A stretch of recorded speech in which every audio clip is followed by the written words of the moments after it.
Hello students, आज हम class 10th के मैथ का एक्सरसाइज 5.1 करने वाले हैं।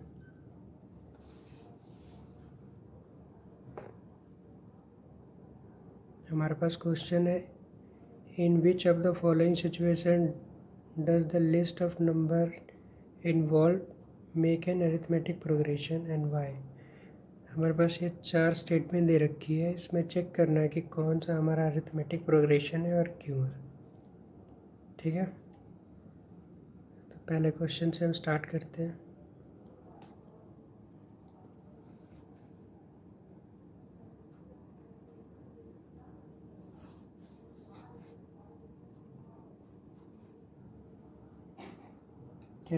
Taxi fare after each kilometer when the fare is Rs 15 for the first kilometer and Rs 8 for each additional kilometer। कह रहा है कि एक टैक्सी फेयर है जिसके लिए फर्स्ट किलोमीटर यानी फर्स्ट किलोमीटर 15 है, उसके बाद for each additional kilometre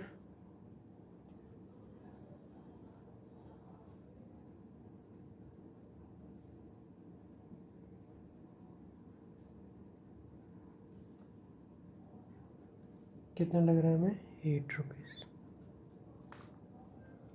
question कह रहा है मतलब फर्स्ट किलोमीटर के लिए हमारे पास 15 लग रहा है, उसके बाद हर एक किलोमीटर के लिए 8 रुपये एक्स्ट्रा लग रहा है, यानी सेकंड पे हमें क्या लगेगा? 15 + 8।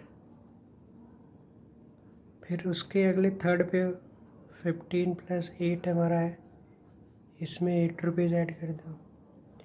फिर उसके फोर्थ वाले में 15 + 8 है, उसमें 8 ऐड कर दो। जो यहाँ पे है उसमें 8 रुपीज़ एक्स्ट्रा लगेगा इसमें। ठीक है, सिंपली हम 8 ऐड करते जा रहे हैं सभी टर्म में। हम इनको ऐड करके देखते हैं।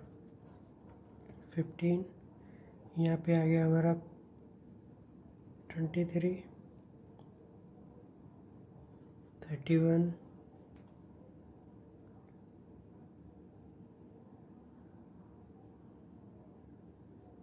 39। अब हमें एपी के लिए हमें कंडीशन क्या है कि अगर दो कंटिन्यू टर्म के बीच का डिफरेंस अगर सेम है तो हम उस लिस्ट को एपी में कंसीडर करते हैं। ठीक है, यहाँ पे किया क्या है, फर्स्ट किलोमीटर के लिए 15 रुपये फिक्स है, उसके बाद हर एक एडिशनल किलोमीटर के लिए 8 रुपये ऐड हो रहा है। पहला हमारा 15 था, उसमें हमने 1 किलोमीटर बढ़ाया तो 8 रुपये ऐड हो गया।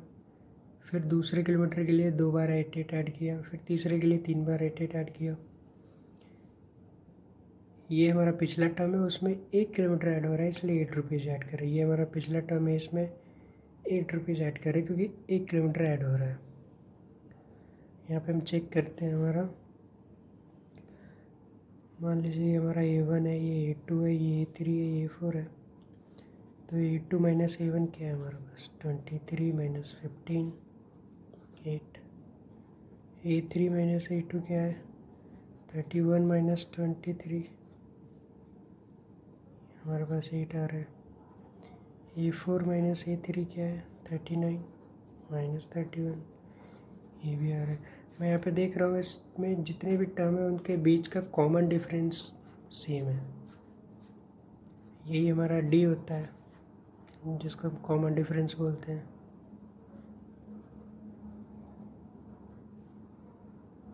ये मैंने इंट्रोडक्शन वाले वीडियो में अच्छे से एक्सप्लेन कर रखा है। अब यहाँ पे हमारे पास डी कॉमन है, देयरफॉर ये हमारा अरिथमेटिक प्रोग्रेशन हो जाएगा।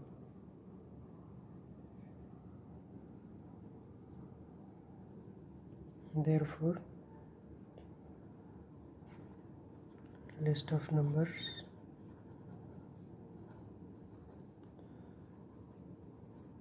Makes an AP. AP means arithmetic progression, arithmetic progression को हम शॉर्ट में AP मिलते हैं। तो हमारा आंसर हो गया यस। ठीक है,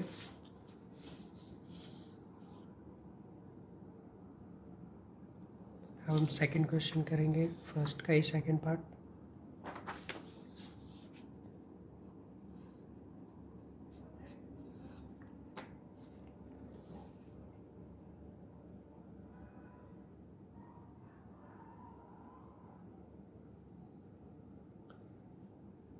सेकेंड क्वेश्चन में कह रहा था amount of air present in a cylinder when a vacuum pump removes 1/4 of the air remaining in the cylinder at a time. एक टाइम पे सिलेंडर में जो भी एयर प्रेजेंट है उसका 1/4 टाइम रिमूव किया जा रहा है। सपोज करते हैं late amount of air in cylinder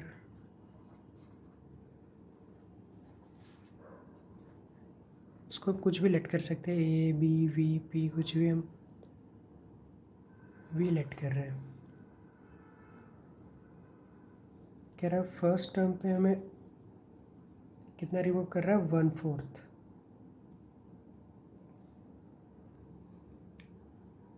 question कह रहा है कि 1/4 पहले हमारे पास क्या था, फर्स्ट टर्म था हमारे पास, पहले सिलेंडर में हमारे पास वी वॉल्यूम वी था सिलेंडर में, अमाउंट ऑफ एयर।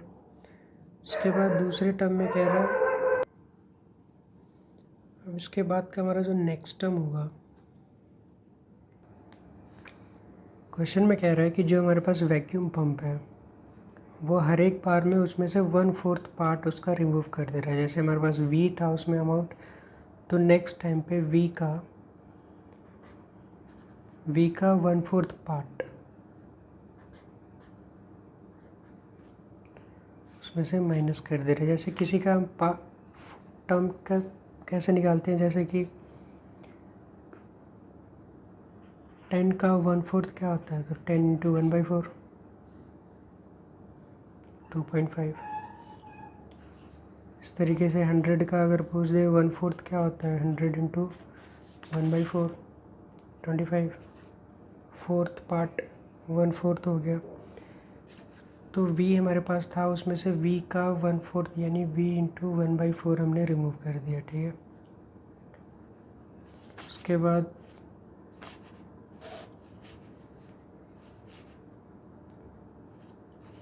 क्या आ जाएगा हमारे पास टर्म, 3v/4। थर्ड में क्या कर रहा है, जो बचा हुआ है यानी v में से v का 4th रिमूव करने के बाद जो बचा हुआ है उसमें से 1/4 जो बचा हुआ है हमारे पास उसमें से उसका 1/4 हमने रिमूव कर दिया, 3/4 का 1/4।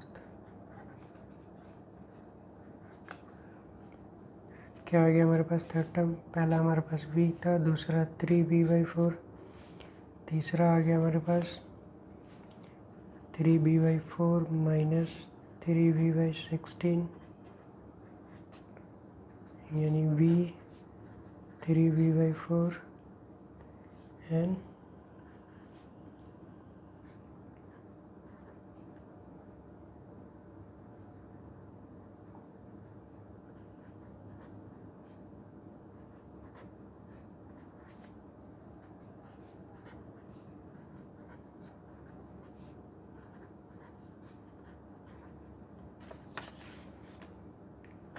इस तरीके से फिर जो हमारा फोर्थ टर्म होगा, जो अमाउंट हमारे पास बच गया सिलेंडर में,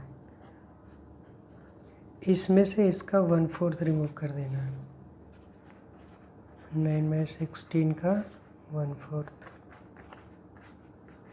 इस तरीके से हर एक बार में उसमें जो बचा हुआ अमाउंट है उसका 1/4 हम रिमूव करते जाएंगे।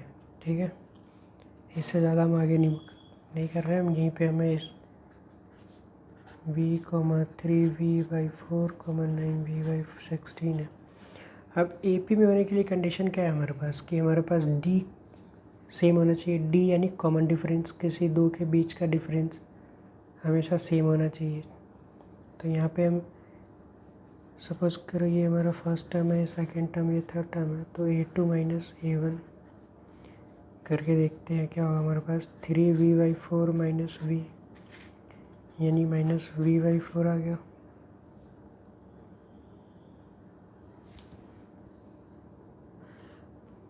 हम A3 माइनस A2 करके देखते हैं। 9b/16 माइनस 3v/4 क्या आ गया हमारे पास 16। 9v माइनस 12v यानी माइनस 3v/4 16। D1 हमारा ये हो गया, D2 हमारा ये हो गया।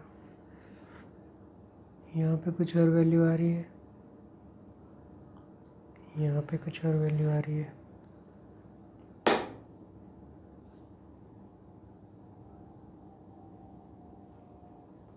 यानी D हमारा D1 is not equal to D2, ठीक है। इसलिए यहाँ पे आंसर क्या होगा, नो।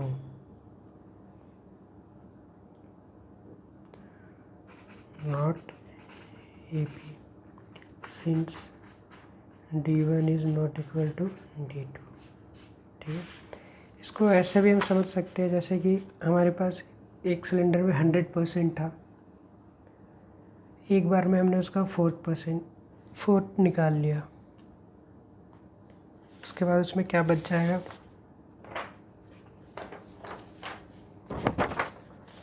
जैसे सपोज करो हमारे पास सिलेंडर में पूरा 100% था, ठीक है।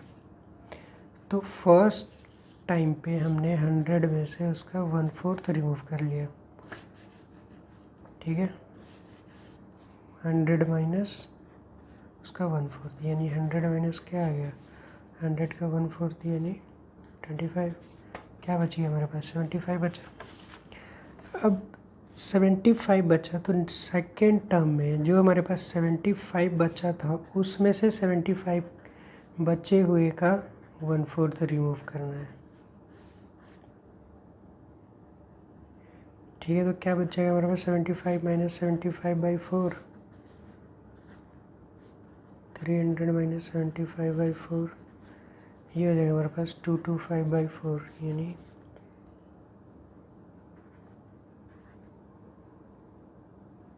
56 पॉइंट क्या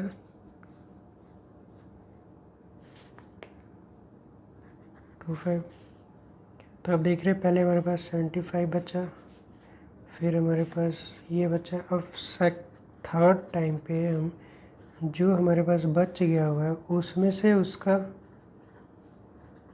1/4 रिमूव करना है।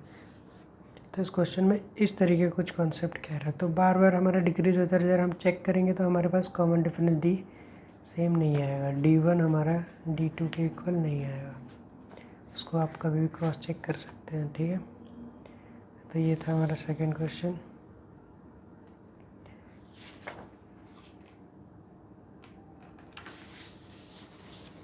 अब हम 5.1 के फर्स्ट का थर्ड पार्ट करने वाले हैं।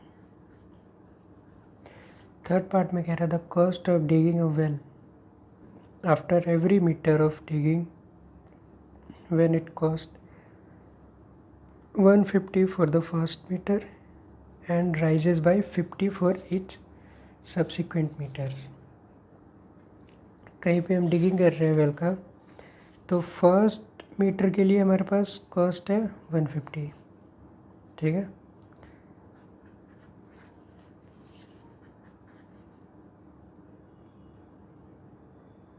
फॉर द फर्स्ट मीटर,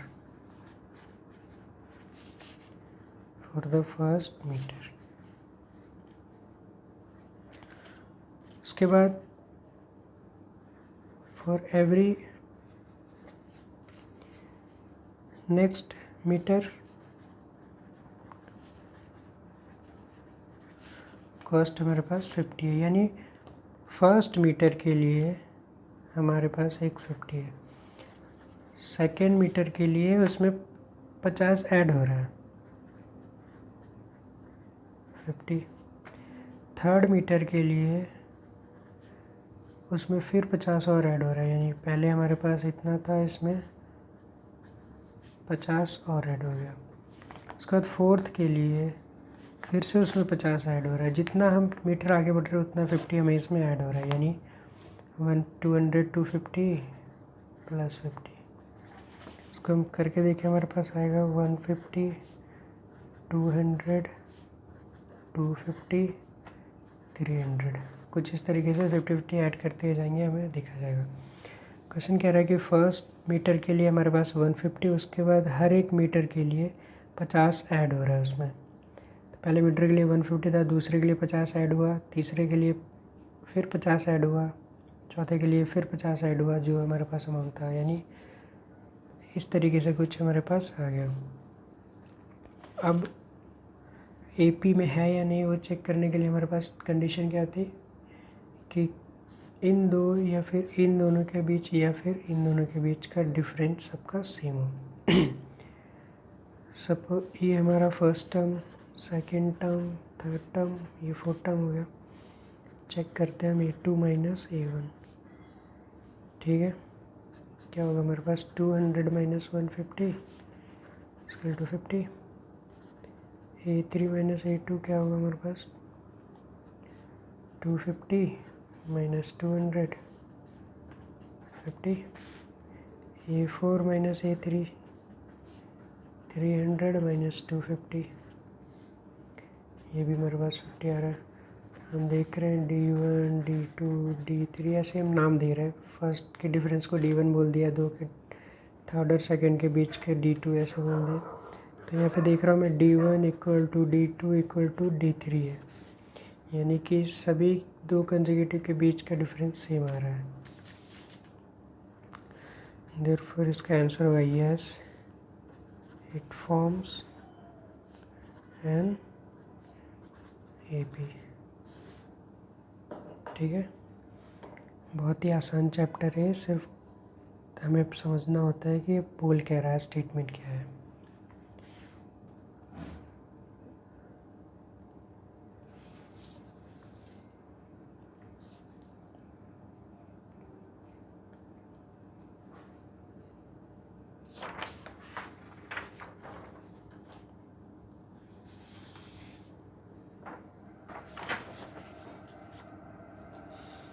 अब हम 5.1 के फर्स्ट का फोर्थ पार्ट करेंगे।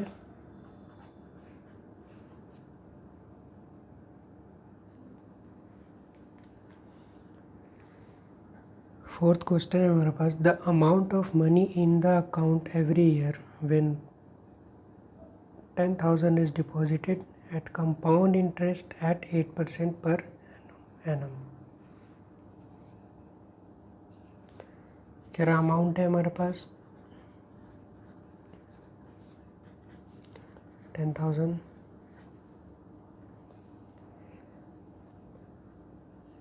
ये अमाउंट किसी बैंक में डिपॉजिट किया गया हुआ है, जो कि कंपाउंड इंटरेस्ट ऑफ 8% पर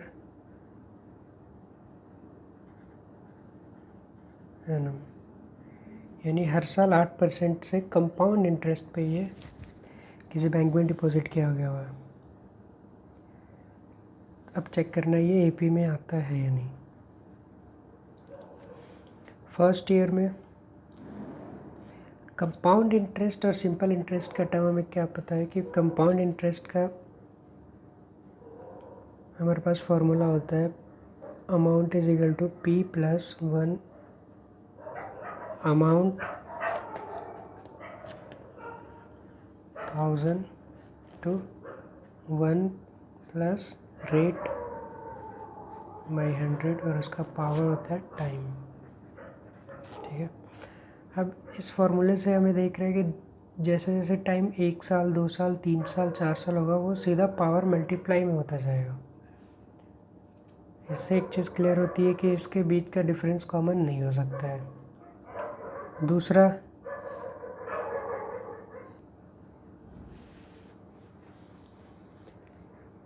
दूसरा तरीका हमारे पास क्या है, कंपाउंड इंटरेस्ट में क्या होता है कि जो फर्स्ट अमाउंट है हमारे पास उसमें जो 1 साल का इंटरेस्ट होता है फर्स्ट ईयर के लिए हमारे पास जो अमाउंट है, फर्स्ट ईयर के लिए जो हमारे पास अमाउंट है इसका 8% ब्याज क्या होगा। किसी चीज़ का हम परसेंटेज कैसे निकालते हैं, जैसे मान लो हमारे पास 100 का 10% निकालना होता है, क्या करते हैं 100 इंटू 10/100 10 आ जाता है।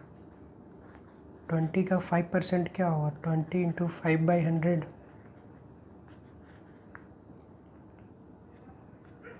1। इस तरीके से जिसका हमें जितना परसेंट निकालना हो उसमें हम उतने का मल्टीप्लाई बाई 100 कर देते हैं। ठीक है, क्या आ जाएगा हमारे पास 800।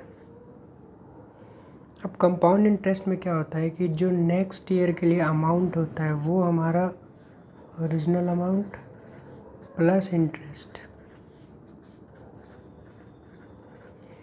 ये हमारा न्यू अमाउंट हो जाता है। और जो ब्याज हमारा होता है, इंटरेस्ट होता है, वो इस पे लगता है। यानी कि सेकेंड ईयर के लिए हमारे पास क्या हो जाएगा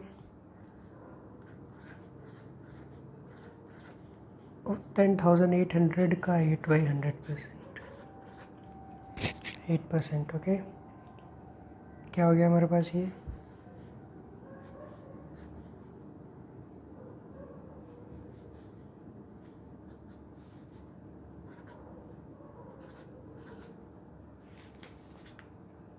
टोटल अमाउंट क्या आ जाएगा हमारे पास 10800 प्लस इंटरेस्ट।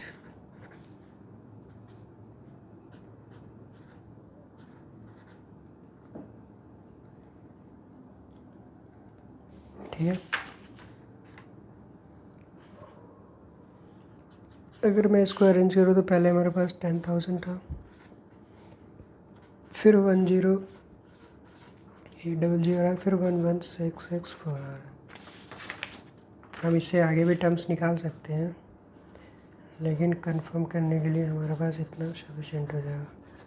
सपोज किया मैंने, ये मेरा फर्स्ट टर्म है A2, ये थर्ड टर्म है, तो D1 क्या होगा हमारा A2 minus A1, that is 10800 आ गया हमारे पास। D2 क्या है हमारा A3 माइनस A2 क्या है 11664 माइनस 10800, ये क्या आ रहा है हमारे पास 64। उसके बाद 16 माइनस 8 यानी 8। ठीक है, यहाँ से मैं देख रहा हूँ कि D2 is not equal to D1, therefore it will not be an AP। ठीक है, इसका आंसर नो हो जाएगा, AP नहीं है। ठीक है,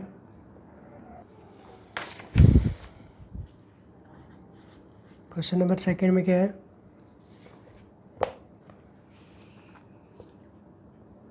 can write the first 4 terms of the AP when the first term A and the common difference D are given as follow। इसमें क्या है हमारे पास फर्स्ट टर्म A गिवन है और D गिवन है, और AP के फर्स्ट 4 टर्म पूछ रहे हैं हमसे। ठीक है, बहुत सिंपल है। AP हमारा कैसे आ जाएगा, हमारा AP का फर्स्ट 4 टर्म क्या होगा A, दूसरा टर्म क्या होगा A प्लस D, तीसरा टर्म क्या होगा A प्लस 2D, और चौथा टर्म क्या होगा हमारे पास A plus 3D। First video lecture में मैंने एक्सप्लेन कर दिया था कैसे ये हमारे पास जो भी टर्म्स होती है उनके बीच का डिफरेंस D होता है। हर एक टर्म में हम D ऐड करते जाएंगे तो हमारा अगला टर्म मिलता चला जाएगा। ठीक है, तो फर्स्ट टर्म हमारा 10 है, दूसरा क्या है 10 प्लस D की वैल्यू भी 10 है, तीसरा है 10 प्लस 2 इंटू D की वैल्यू क्या है 10, कॉमा चौथा क्या है हमारे पास 10 प्लस 3 इंटू 10। ठीक है, क्या आ गया 10, 20, 20 + 10 30, 30 + 10 40।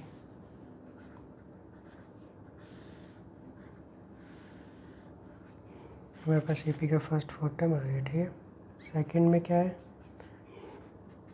A हमारे पास है -2 एंड D क्या है हमारे पास 0 है। तो AP क्या हो जाएगा हमारे पास, AP होता है हमारा पास A, A + D, A + 2D, A + 3D। हमें आगे अगर 5th टर्म निकालना होता तो क्या होता है, A + 4D। 6th टर्म निकालना होता तो A + 5D। वैल्यू पुट करेंगे ना, A की वैल्यू -2 है हमारे पास, D की वैल्यू 0 है। तो A में कुछ भी ऐड करो तो A ही रह जाएगा। ठीक है, तो हमारे पास AP क्या आ गया, -2, -2।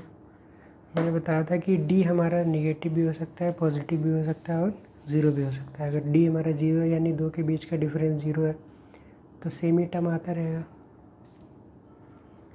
थर्ड क्वेश्चन में A हमारे पास गिवन है 4, D गिवन है -3।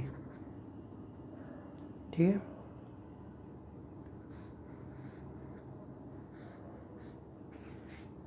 तो हमारे पास AP क्या हो जाएगा, फॉर्मूला हमारे पास A, A + D, A + 2D, A + 3D। ठीक है, वैल्यू पुट करना है हमें। A की जगह 4, 4 + -3 है D की वैल्यू। इसमें हो जाएगा 4 + 2 × -3, क्योंकि 2D है तो 2 × D की वैल्यू -3। फिर लास्ट वाला क्या है हमारे पास, A की वैल्यू 4 + 3 × D की वैल्यू क्या है -3। सॉल्व कर देंगे इसको, 4 + -3 यानी 4 - 3, इसमें क्या हो जाएगा 4 - 3 × 6, 4 - 3 × 9। क्या आ गया हमारे पास 4, 1। ठीक है, फिर -2, -5। हमारे पास AP आ गया।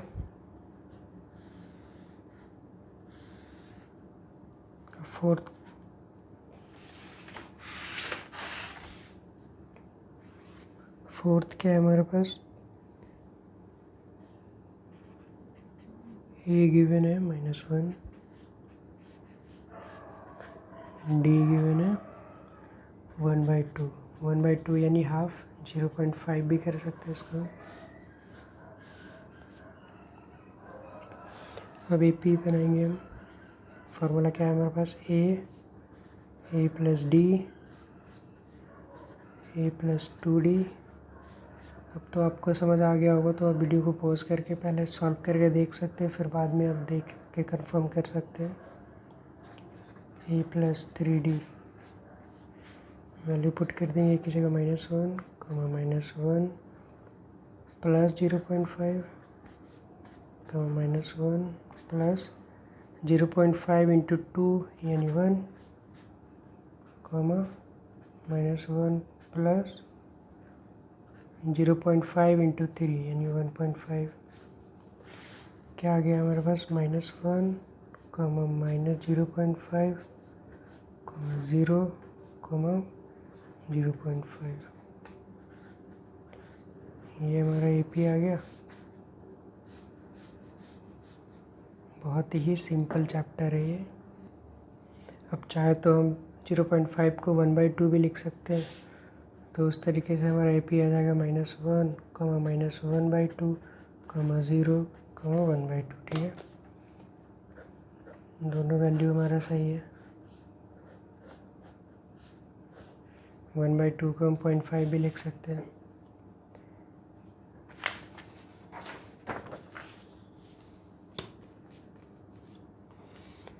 अब हमारे पास 5th क्वेश्चन है, लास्ट। इसमें दे रखा है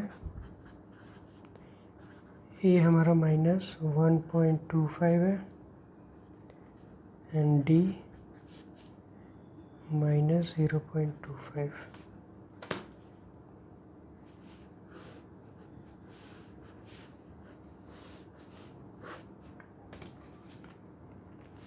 ए पी हमारे पास फॉर्मूला क्या है, फर्स्ट टर्म, उसके बाद सेकंड टर्म में सिर्फ हमें डी ऐड करना होता है, ए प्लस डी, फिर थर्ड में ए प्लस 2d, फोर्थ में ए प्लस 3d।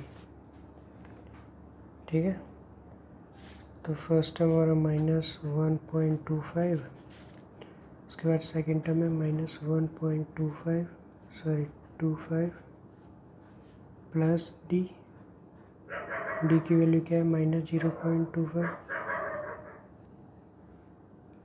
थर्ड टर्म क्या है हमारा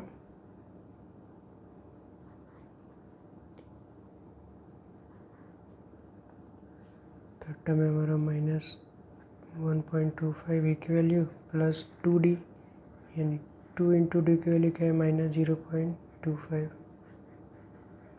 इस तरीके से हमारा फोर्थ टर्म क्या होगा -1.25 प्लस 3d, यानी 3 इंटू डी की वैल्यू क्या है -0.25। इसको सॉल्व करके देखते हैं हम। -1.25 प्लस माइनस माइनस हो जाएगा, तो ये हो जाएगा -1.50, 2.5 -1.25 -0.5 माइनस माइनस माइनस हो जाएगा, दोनों जुड़ जाएंगे। थर्ड होगा हमारे पास -1.25 प्लस में ये हमारे पास क्या हो जाएगा 0.50, यानी ये हो गया हमारे पास -1.75, कॉमा फोर्थ टर्म क्या हो जाएगा हमारे पास -1.25, और ये हो जाएगा क्या हमारे पास -1.25, ये क्या हो जाएगा हमारे पास -0.75। तो ये भी आ गया हमारे पास -1.25, -1.50, -1.75, ये हो गया हमारे पास -2.00। ठीक है, तो ये हमारे पास ए पी आ गया।